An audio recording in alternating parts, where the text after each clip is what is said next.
Welcome to the Wild Hope Rising podcast. We're your hosts, Sunny Kane and Tammy Clotton, and we're so glad you stopped by. We want to help you be wildly you, and believe it or not, you're already her. We invite you to gather around the table with us. We'll help you move through your wilderness season, no matter how you got here. So lean in, let's ignite your purpose, and discover what you're made of. Buckle up, my friend. It's time for Wild Hope. Well, hey, ladies, we are so glad to be back with you. I got to tell you, we just came back from an amazing retreat up in Lake Tahoe, and there could not be a more beautiful place to gather because not only were we with amazing women, but getting to experience community and fellowship, digging into the issues of the heart while being in a beautiful place like Lake Tahoe, really it just felt like God was near. And even though we know he is always near, that presence of the beauty of nature, it just felt like an embrace from who he is, didn't it for you? I Oh, don't know. yeah. Yeah. I always love to be outdoors and everything. And we weren't outdoors the whole time, but we were at the lake and the view that we had the whole time. And it was just a beautiful reminder of how big and how creative and how near he is.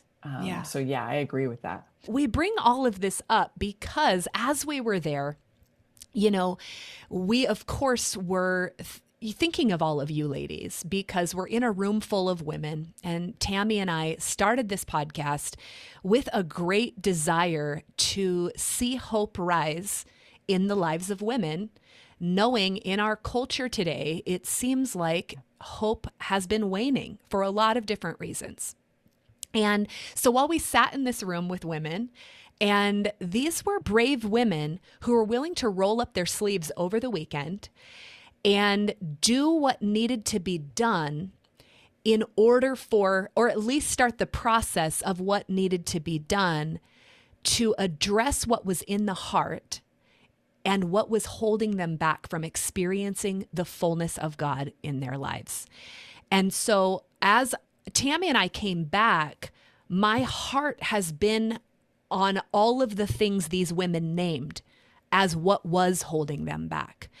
And as we sat and prayed together about where we wanted to take this podcast next, the words that they brought, words like forgotten, words like bitterness, words like, what were some of the other words, Tammy, Oh, of goodness. things that were holding them back? Yeah, a fear, the pain, feeling alone, um, and oh goodness. Insecurity Yep, insecurity. Um, Grief was another one. and rejection, Oh, betrayal. yep. And so there were all of these things of which, while you're listening, maybe we didn't touch your specific, issue or whatever it is that in certain seasons hold you back. I'm sure it can call to mind the places that you know that you have been held back. And of course, here on the podcast, if this is your first time, just so you know, we love to talk about wilderness seasons. And we define these in kind of a broad way, knowing that sometimes wilderness seasons are these places of our lives where we do feel held back. We feel stuck. It's disorienting and confusing. And sometimes it's because we've stepped into a transition or one life stage has ended and a new one has begun and we can't figure out how to get our legs underneath us. And sometimes that's because we chose a change. Sometimes it's because we were pushed into the change. Sometimes it's because our normal got hijacked because pain entered our circumstance. You name it, we end up in the wilderness.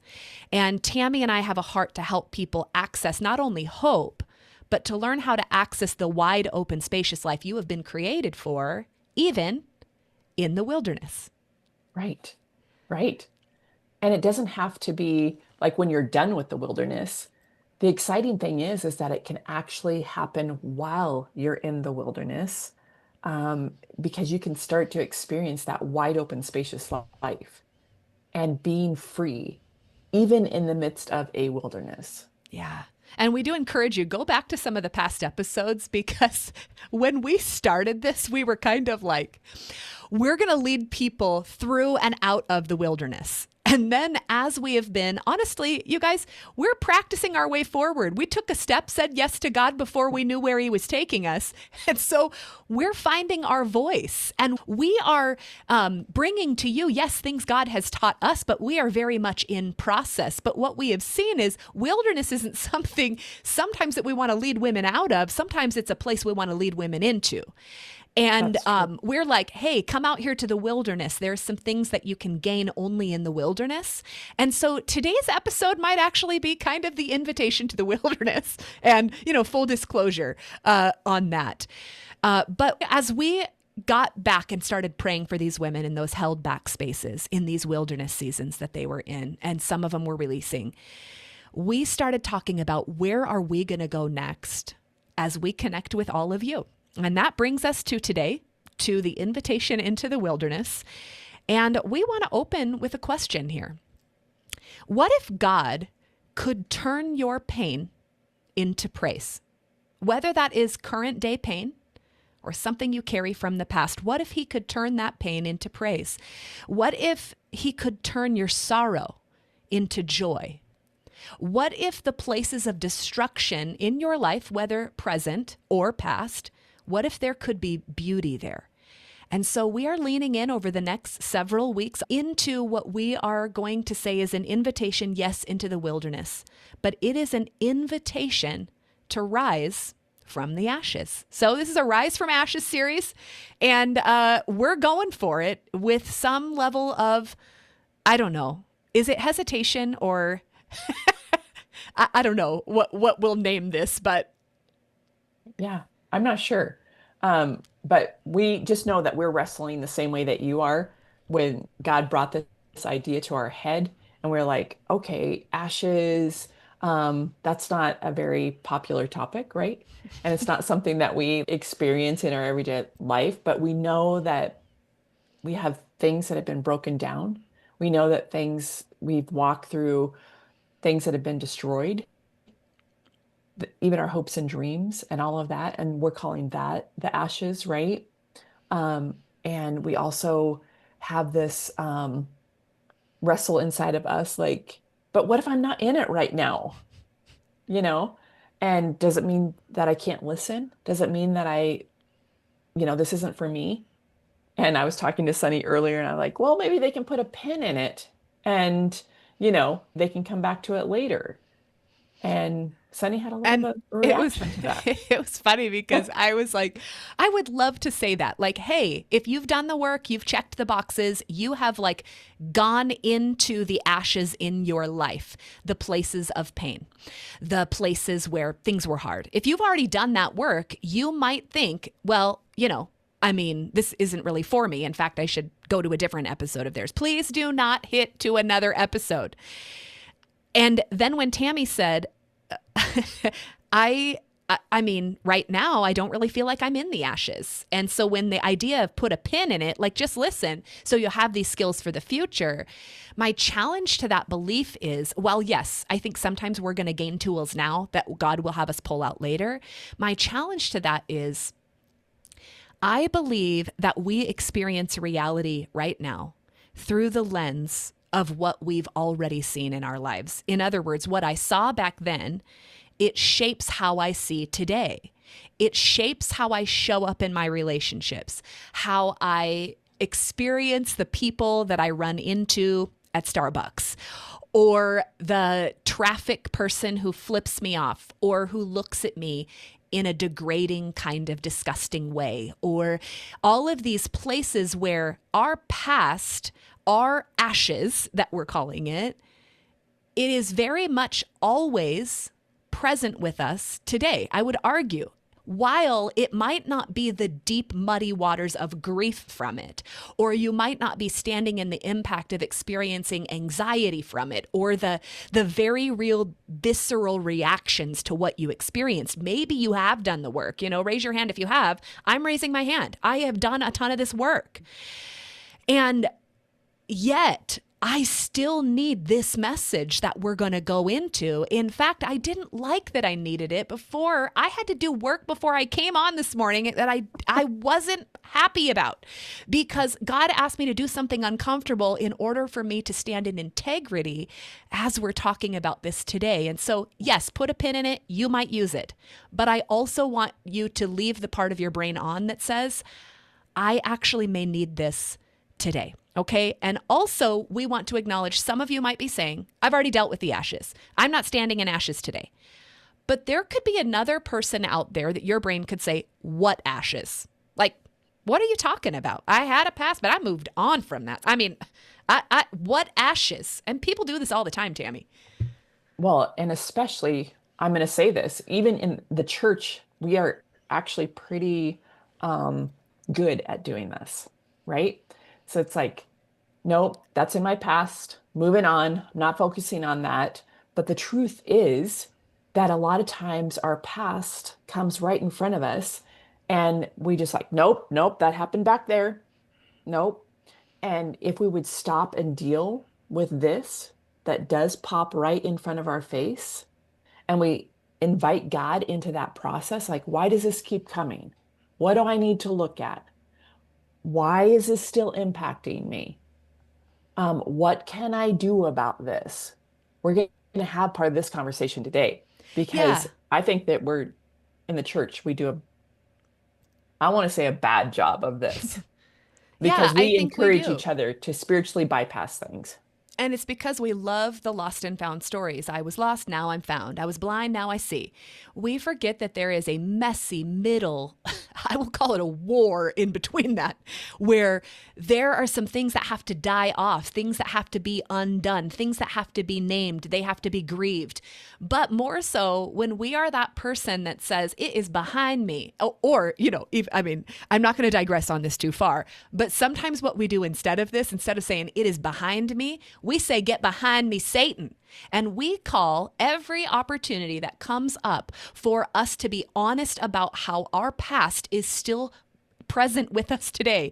We call it Satan and we try to rebuke it, which, ladies, if that is you, please do not please do not. I'm not minimizing the impact of spiritual warfare in the world today. Right. We are not in a battle against flesh and blood, but against the principalities and powers of darkness. I do believe that. And yet, if I call every opportunity that is surfacing in my heart, if I call that Satan, I am missing the gift that God has in it to turn my pain into praise.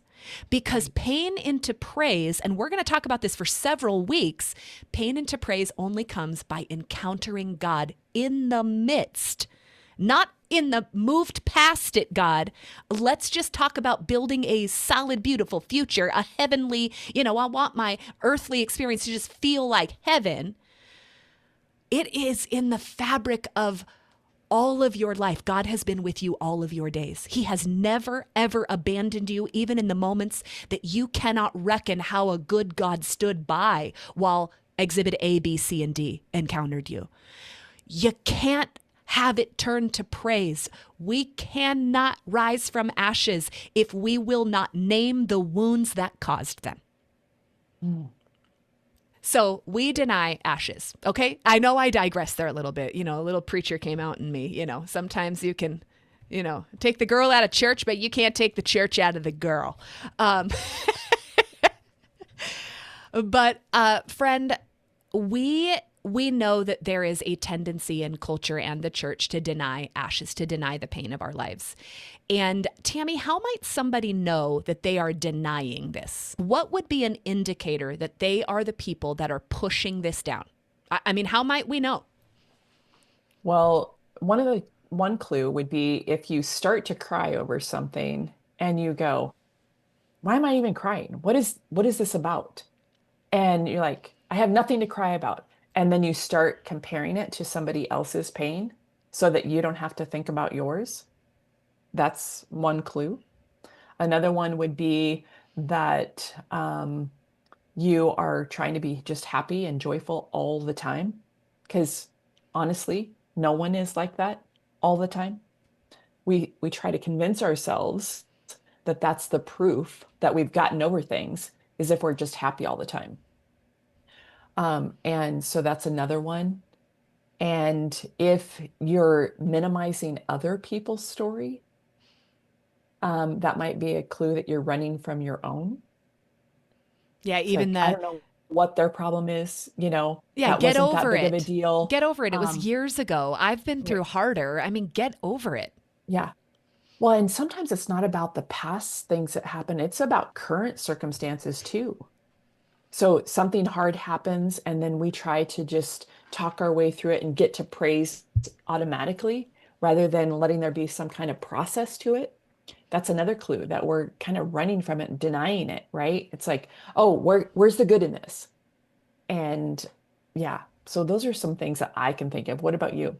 I think it's also putting a costume on it, right? Some of Oh, us, we're say more very about that. good. Uh, um, I mean, guys, I'm trying to bring this with a sense of gentleness. And I think that when I say what I'm about to say, please know that I can speak this because it was me. I still have a part of my heart that wants to pull out this old habit, but it is a place where we want to paint it pretty, where we're either painting it pretty with a costume of our words, of we're detached from it. So we're saying, I went through this, this, and this, but praise be to God on high because he rescued and he redeemed me. But actually, your body is telling you that that is a story that is escaping your lips, but it is not felt on the inside. And there is a process that can lead you to that praise that you are, and I love that you have a desire to move to the praise. I love that about people that are getting stuck. Like that is so beautiful. And this idea of turning pain into praise is not about speech. It is about transformation. It is about learning to walk in actual freedom that I believe and healing that I believe we can on some levels experience this side of heaven. Yes. I think the other way that I made it pretty, Tammy, is by shopping. I like Mm. to buy myself a really cool shirt, or, and I like to fix my hair a certain way. I like to exteriorly look like I don't have any pain. I'm a woman who's been set free. So the costume of my words, the costume of what I wear, the masks that I have on, and I shouldn't say that I have on like it's present day. I am not doing this very much today. I catch myself before I go there. But ladies, a lot of us are still doing this, and culture tells us to. They get you so focused on the exterior of your body that you miss the undercurrent of the heart. And we are doing ourselves a disservice. So I think that that's another way. Another way I think of denying, of maybe we might recognize that we are ignoring the ashes, is if you have a constant state of anxiety when you are around certain people. You have a tension that grows. You have a something that you always feel like you've got something in your throat to swallow, or you have like that distress that happens in your chest, or you find your fists gripping when you're around somebody, or you have these tendencies when certain topics are discussed that you feel these experiences in your body. It might be an indicator that your body remembers what your mind denies. Yep. Yep. Yep. You know, For sure. so here's a couple, and we could talk on that. We've hopefully given you some examples. I hope that maybe God is going to bring you some awareness. I'm going to add one more Yeah. because I know that the belief that I carried for a long time is that I need to be the strong one. Mm. And so I would do my grieving or my pain process in private because other people needed me to be strong. And so it made me seem detached or, like I somehow had it all figured out as well. And I didn't, but I had convinced myself that I had to be the strong one. And it wasn't to put on a mask. It was genuinely, I really thought I need to be the strong one here. And so I will do my pain process in private. Isn't it true So, that sometimes what we are wearing is what was put on us in childhood?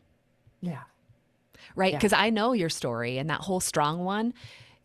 It's not lost on me that you would try to be the strong one, that you have found yourself in patterns of that because you had no choice but to be the strong one right, right. in many situations in your Oh, life, yeah, Tammy. I did. I adopted it. and wore it and carried it. I still Yeah. walk through that, just like, no, it's okay to put myself in a position to learn. It's okay to put myself in a position to grow. It's okay to say, I don't know. And so, yeah, I still am working on that one. And also, I'm not going to get off topic, but I have to say, I see you for a minute.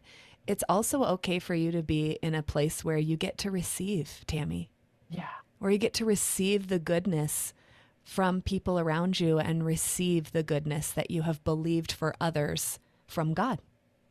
I got to experience that at the retreat, actually.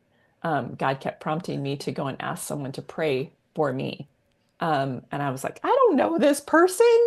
And I went and humbled myself and asked her to pray. And God spoke directly through her. She didn't know me, I didn't know her, and directly to me and ministered to a part of my heart that I didn't even know needed to be ministered to. And so, yeah, um, I do. I need to receive from people too. Yeah. So maybe the strong one, maybe you need that little nudge today, that might be a place that you are denying the ashes of your story. But so what we want to really talk about today is actually, Tammy, let's also go here. Why do we deny our ashes?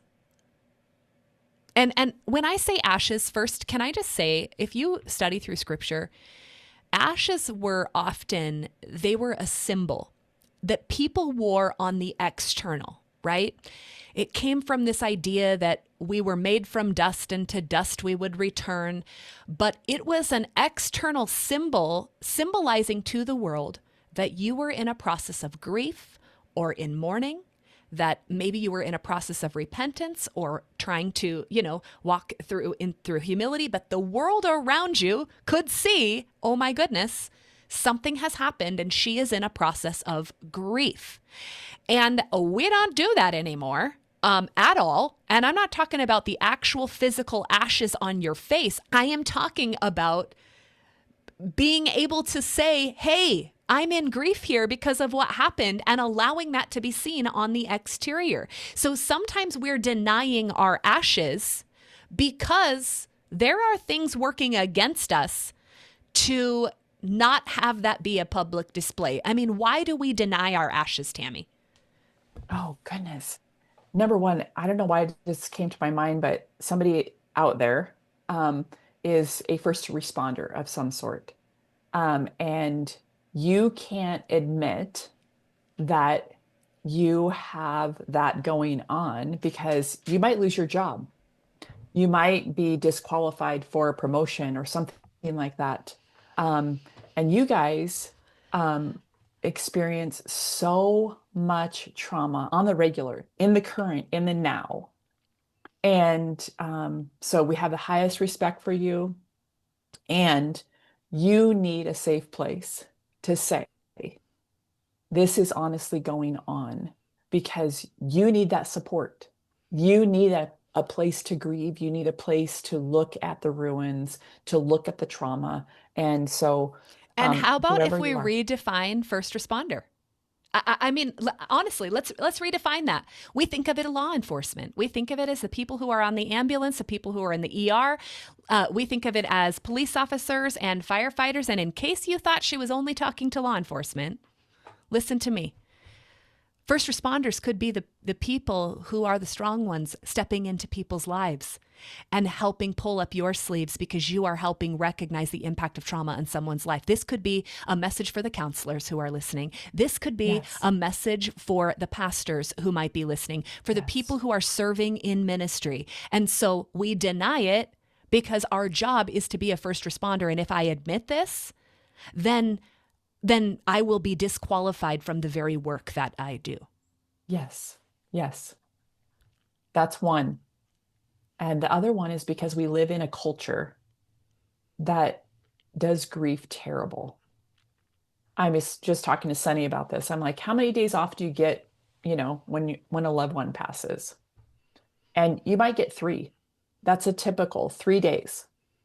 And then you were saying, Well, I'm like, you but actually have to prove, like, you have to prove that that they were like directly your relative or direct. I mean, if you had your best friend who you might be closer, that's your chosen family. You might be closer to than your mom or your sister. If they die, you don't get time off work. I right, mean, if you've got, I mean, you might have an amazing boss. We're not like, but right. honestly speaking, like policies and procedures would Yeah, just as say a culture. you don't Yeah, get time off to grieve that. yeah.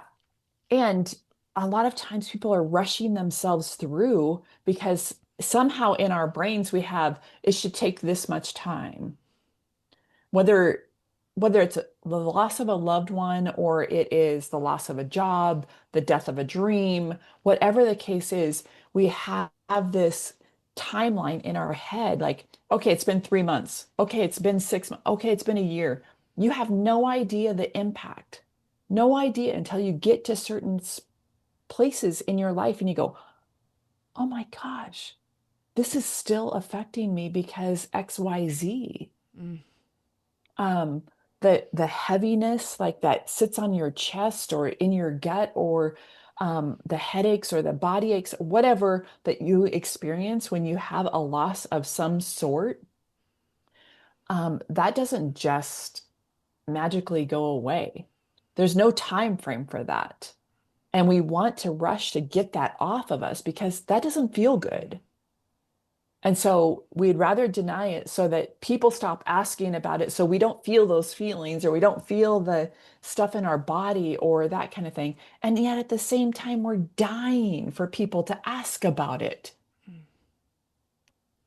As you're talking, I'm thinking, I kind of have these coping skills that I have worked on really hard, but they still are like my, it's like my comfort zone. You know how you use your hands, so you keep using your hands that way. So I I will, if somebody puts ashes on their forehead, I quickly go to help them wipe them off. Right. And technically, yes, I do have a heart to comfort other people and I do care about that. But sometimes I wipe away the negative feelings or the experience of anger or deep sorrow or frustration or whatever it might be. I go around and I wipe that up because of my own need for self-protection from negative emotions. And negative emotions that, by the way, I have defined as negative, but they are not negative emotions. That's been a misunderstanding of how I have labeled them because I was in situations in my ashes of my past that I have walked through, that I have named. I was in a lack of safety when certain emotions were present. So my wiping off, and I think we do this culturally, I mean, as people, we wipe off the ashes of other people to protect ourselves from needing to experience that. But it's also, and I'm probably going to get emotional, it's because for so long, Tammy, in my life, I have wanted somebody to long to wipe the ashes off of my face, to Mm. to tend to my emotions. So I'm out in some seasons responding to the world from my wound, trying to give away what I so desperately have needed Yeah. and not found. Because if I Yeah. can just be what I have needed, then maybe I can deny that I still need it. Mm. Mm. Um, Yes, I can see that. I mean, so many of us do yeah, that. Yeah. Oftentimes we're giving away what we desperately want, yeah. right? Um, because we hope that that will bring some healing. Yeah. And because of, it's the whole golden rule. We're trained for this. And yes, I do think there's a part of us that, yes, give away Yeah. what you desire to come back to you. But Yeah. when that is filtered through a wound and not through freedom or the rising or the rebuilding that you have done in your life, it gets very messy. Yeah. And so that is why in all of this, and there is parts of me today, ladies, if I'm just honest, that I told Tammy today, I think the hard part of where we're going with this conversation for me is that I am the person who has done a lot of work on this step that we're going to tell you about. I've done a lot of it. And I have had a lot of rebuilding, a lot of rising. And I would say I'm living out my rising now. But my tension with this of like, I never want to posture myself as some expert before you here. I've gained street cred in ashes and naming them. Okay. I have street cred here, but I also am still very much in process and I told Tammy this morning that I have an awareness of each of the things that were my ashes type, my pain type situation that I long for God to turn to praise. And on some places he has. I have this other awareness of the patterns because, ladies, here's the deal. We collect patterns in our life, behavior modifications in our life that we pick up in order. It's like an internal resolution to say, I will never again experience that pain again. So I will protect myself from that harm and I will pick up this particular behavior. All of us pick up different ones. We've talked about some of them today, being the strong one, going shopping, numbing, addictions. I mean, there are so many places that we do this that we know we've picked that up. And maybe actually you have the addiction and you don't know why. It could actually be buried in the ashes that you refuse to name. But I think that sometimes I have that. I've been through the ashes and I've named them. I see the behaviors that I picked up, but I struggle sometimes with the connection in between them of why I pick up that behavior, why this certain present day circumstance might be causing me to pick up that behavior modification or that thing. So since I don't have it all perfect and tied in a pretty red bow, today I was like, are you sure we should talk about this, Tammy? Because I'm not perfect. And right before we got on here, I felt the Spirit of God tell me that I had awareness of a particular situation in my life where I was going back to old coping skills, trying to wipe ashes off faces. And I have trained people in my life how to love me. And how to love me has been this pattern of we can keep it surface and live in an illusion of false peace, which has left me in a fantasy land in my head oftentimes. I escape by fantasizing about a better future. But I've built that pattern of people connecting to me on the surface so that we can live in the illusion of false peace. And I recognize that right now in my present day life, ladies, I was accidentally starting to have conversations that were rebuilding that.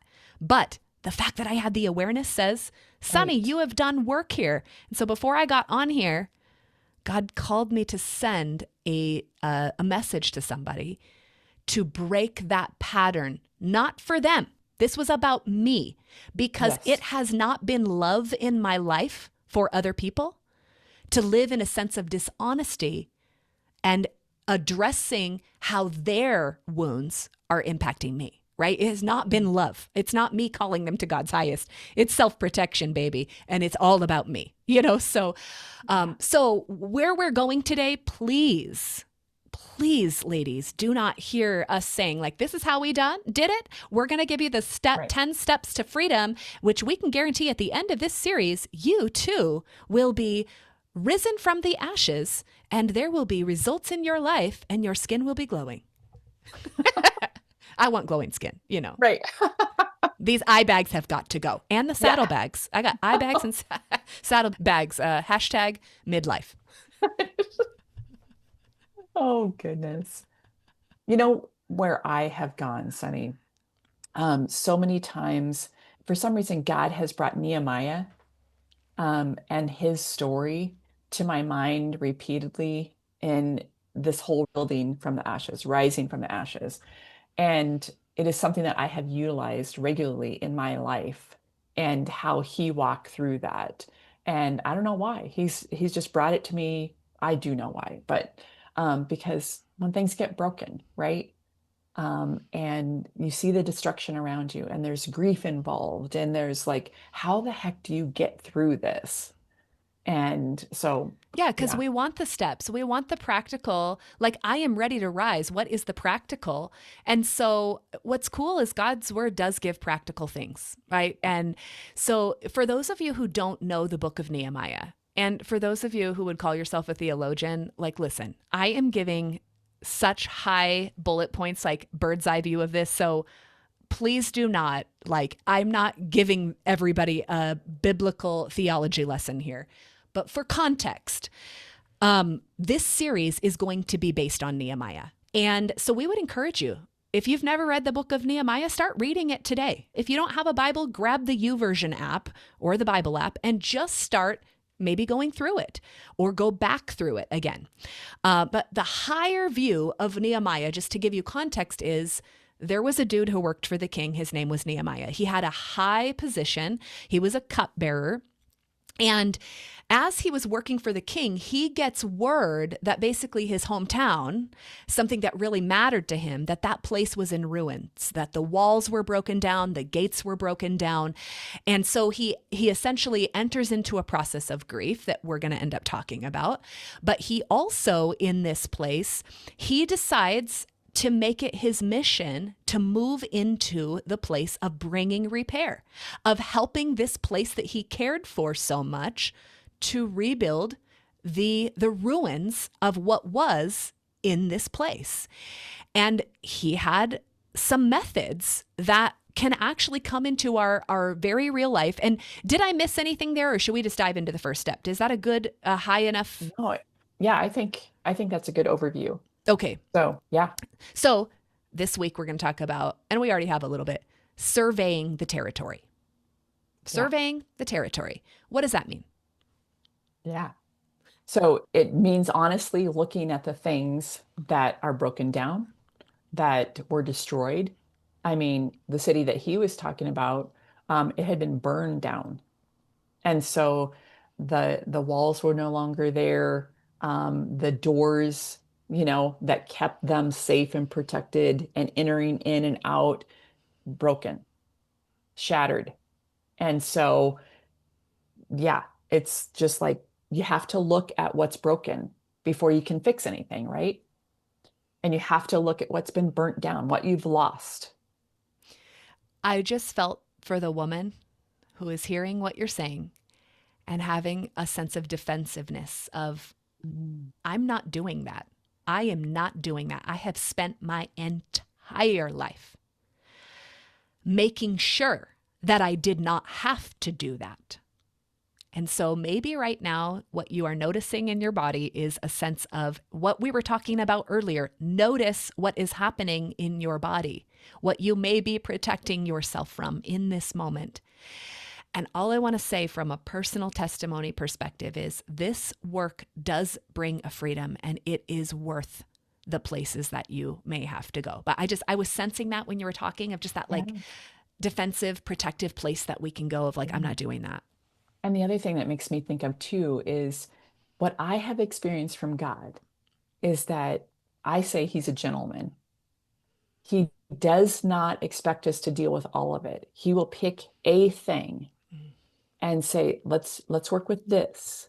It might be a concept, it might be a specific incident or something like that, but he's gentle. He is firmly leading.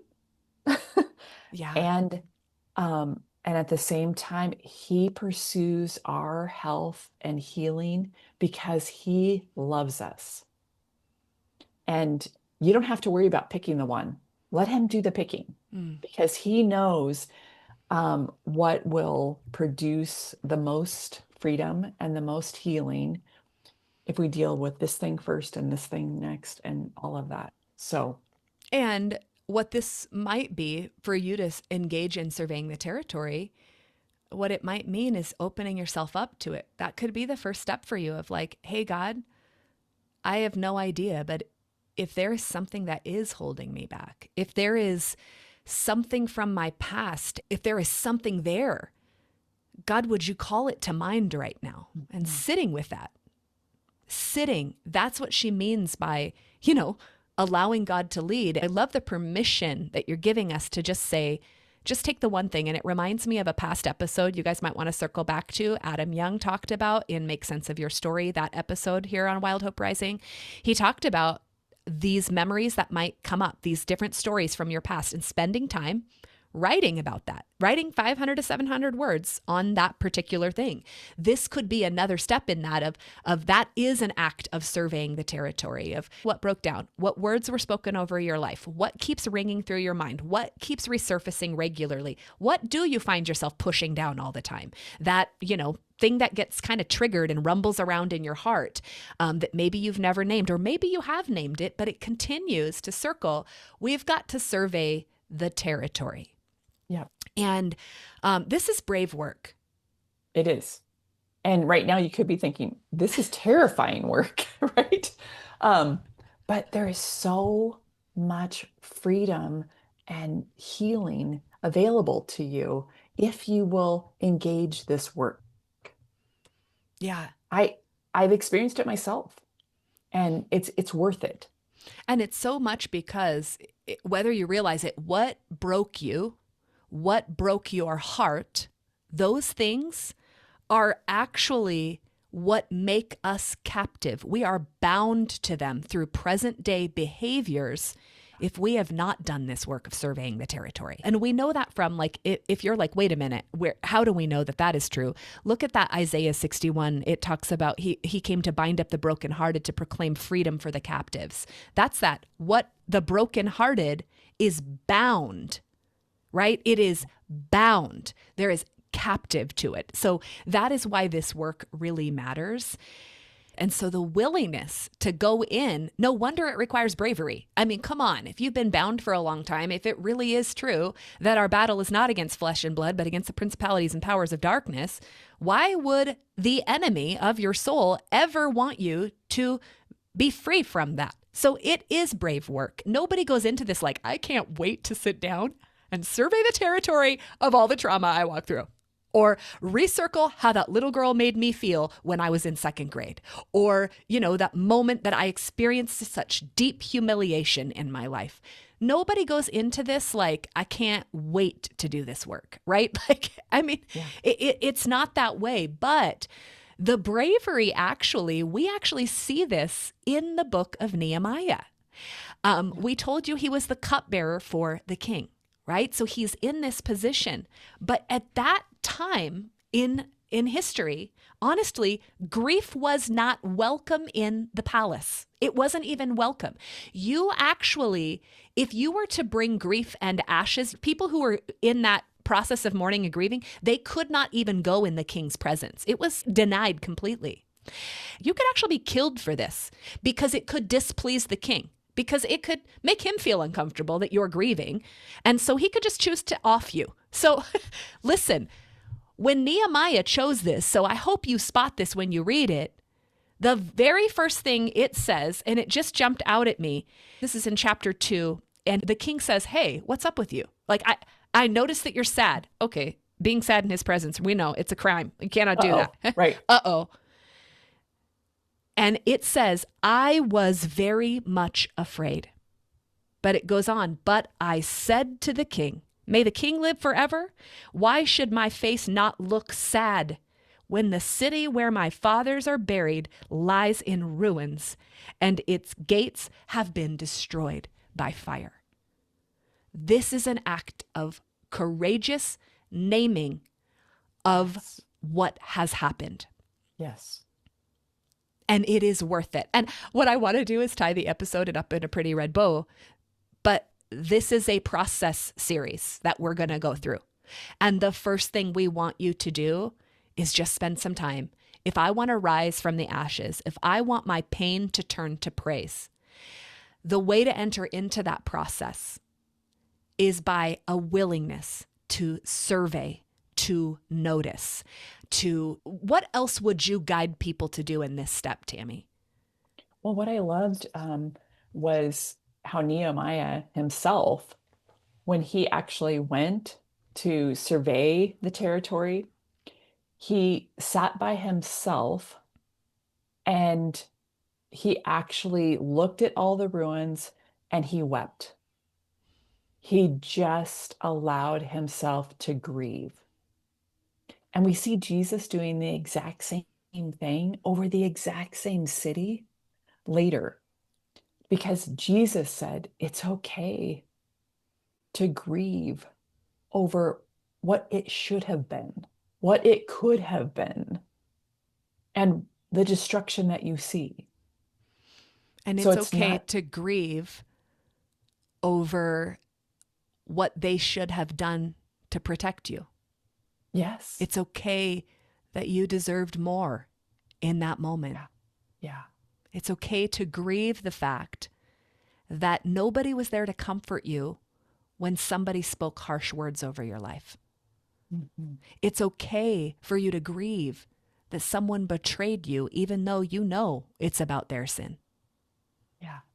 Yeah. It's okay for you to weep. It is not evidence of your lack of faith, my friend, if you do so. What Tammy just pointed out with Jesus wept is it is an invitation to follow suit. This is what makes us Christians. It means we are trying to be like Christ. So I cannot be like him if I choose a state of denial and will not grieve for the places where my heart was broken and I deserved more and I should have been protected. Yeah. Well, and even if it's not the little girl story, right? But it is your adult story. And, you've been rejected by friends. You have been abandoned by a spouse. You have not been able to fulfill a dream that you've always had. Um, there's all kinds of things that are worthy of grief that help you to heal if we'll go there. Yeah, and it's an act of noticing. And what I would say in this is yes, we do this work of we might survey these painful moments in our past. We survey the things that could be present day, but I will be honest with you, the more of this work that I have done, the more I take the daily invitation to it Yeah. of we run into disappointment, people that are jerks. We run into, daily or at least weekly, we run into these things. And so, what we could be doing in our lives is that wound that we stopped way back there, refusing to name. Then we got in a pattern that has continued today with present day things. And so no wonder we're a frantic mess falling apart. This is why I think sometimes we're having midlife crisis because for so many years it might have worked for you. Our body stopped saying this ain't working for me anymore. And if you don't do this work, if you choose not to, and guess what? We can choose that. Yep. I promise if you do not name this stuff and you do not own your story, this is what it means to own it. Doesn't mean you have to take ownership for every hard thing that happened. But if you was to acknowledge it, I promise it owns you. And that will come out 100%. when you get bumped in a certain relationship, when something happens at your job and you snap beyond what had happened. So what we're inviting you into, this surveying the territory, isn't just something for yesterday. It is something that we hope you will begin to live an active process of how in wilderness seasons, how I stay in the act of bringing the wide open spacious life into the wilderness seasons on a daily by daily. I actively bring wild hope in because I take the invitation to grieve when my heart needs to grieve. I take the time to notice in my story when I am worthy of pausing. Well, and with this whole thing, I can remember when I lost my mother-in-law and I was grieving and being the strong one and all, had to get back to work. And God just kept saying to me, honor the grief. It means that you loved her and that you felt loved by her, right? And so there was a genuine loss there. And so that looked like sometimes moving through my day and when the grief popped up to just stop and acknowledge what I was missing, what I loved about her, what um, like not getting a phone call from her anymore, right? Or having a moment that she would have celebrated with me and not being able to share that. All of those things, it's like he just kept saying, honor the grief instead of run from it or push it down or that kind of thing. Just be present with it. And we always have this fear that it's going to last forever. That once we start crying, we're not going to be able to stop. I've heard this over and over and over. But the truth is, the more we honor it, the more we take those moments, the less intense it actually is as it comes. Um, and because we're just doing it on the daily, like what you're saying. Yeah, in real time, right? Like Yeah. sometimes now, what used to cause me that place of internal chaos because of something that happened, because maybe somebody rejected me at work or they looked at me a weird way. That used to get in my spirit and wreck me for like a few weeks. And I would start telling myself the same stories I've been telling myself my whole life. Whereas now, I mean, I swear this is not me saying like, you know, those moments where people are like, and now I've been set free. And this is not one of those moments, but I'm telling you guys, sometimes now I will go give myself space. So, like, walk in the bathroom, like, Lord, that was hard. I was really hurt by her. That look on her face, I'm grieving, God, that hurt my feelings. And I just sit with God for a minute in that. And I'm telling you now, I kind of like move through that because Yeah. I I am owning it instead of it owning me. If I don't name it, then it owns me for a very long time. I become captive and bound because what breaks our heart, we end up being captive to, Yeah. period. And so I once heard this guy, it was for a different context. He wasn't talking about your grief of your history and surveying the territory. He was inviting people into a daily practice of recognizing their emotions because that's what some of this is about, girls. Like, we think that children should be given emotion charts. And I'm telling you, we as adults aren't doing it. Actually, you might be the child who needs the emotion chart. And I'm not trying to call you childish, but I'm saying you did not get the process to feel your emotions. And he was saying Right. sometimes an emotion, actually, if given space to be noticed in the moment, surveyed the territory, it will pass through you in 90 seconds. Yeah.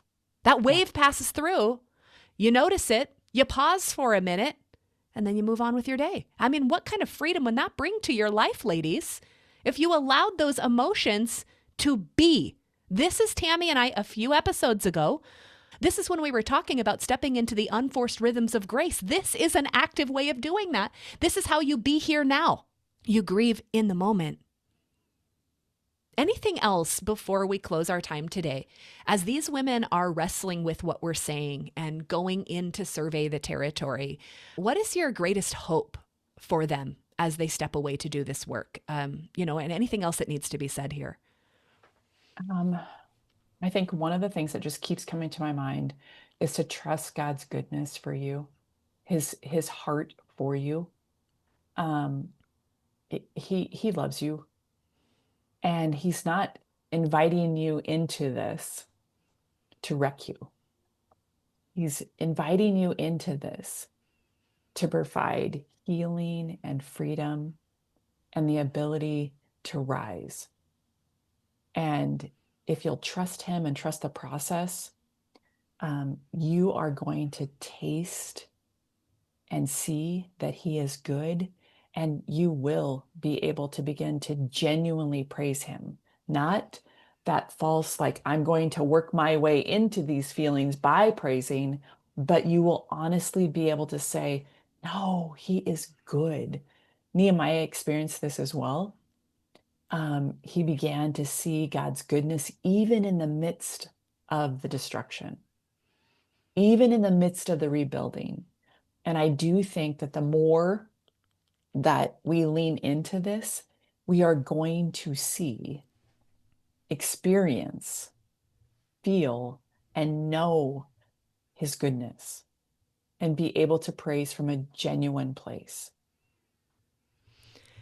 So, ladies, that is the value of this work. That is our hope for you.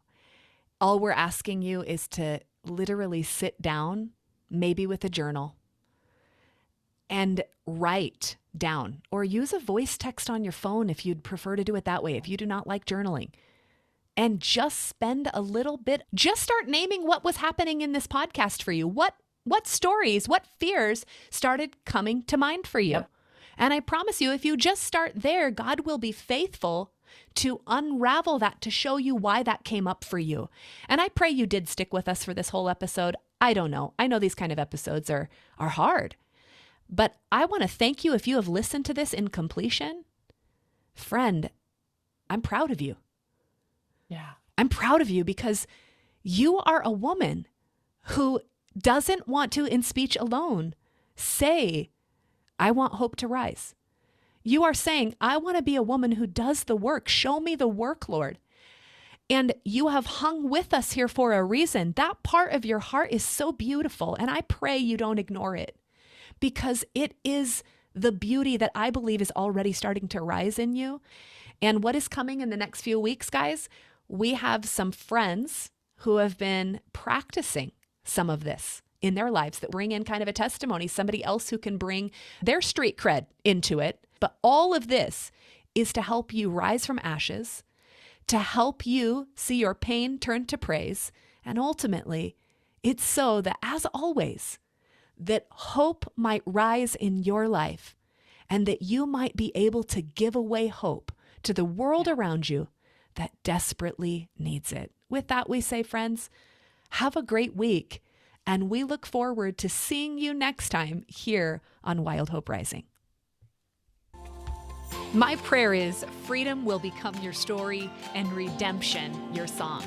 Now it's time to take hope-filled action.